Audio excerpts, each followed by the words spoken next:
Good morning students, how are you?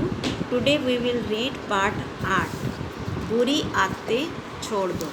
एक किसान था, उसके 3 बेटे थे, तीनों ही बुरी आदतों के शिकार थे।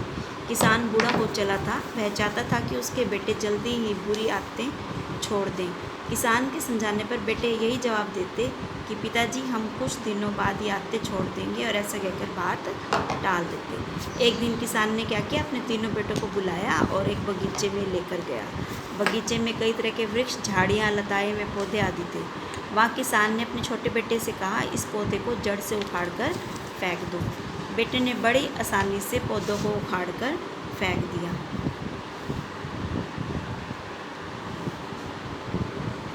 तब किसान ने मंझले बेटे को बुलाया और कहा, इन झाड़ियों को उखाड़ कर फेंक दो। मंझले बेटे ने पहले एक हाथ से झाड़ियों को उखाड़ने की कोशिश की, लेकिन वे नहीं उखड़ी। फिर दोनों हाथ से और अधिक ताकत लगाकर उसे झाड़ियाँ उखाड़ फेंकी।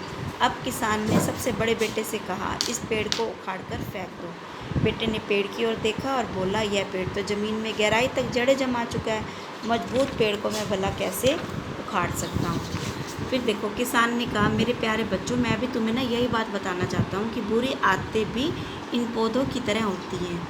यदि पनपने की व्यवस्था में ही तुमने इन्हें उखाड़ फेंका तो ठीक, अगर तुम्हारे अंदर इन्होंने जड़ें जमा ली तब इन्हें दूर करना बहुत कठिन होगा। अतः जितनी जल्दी हो बुरी आदतों को जड़ से उखाड़ दो।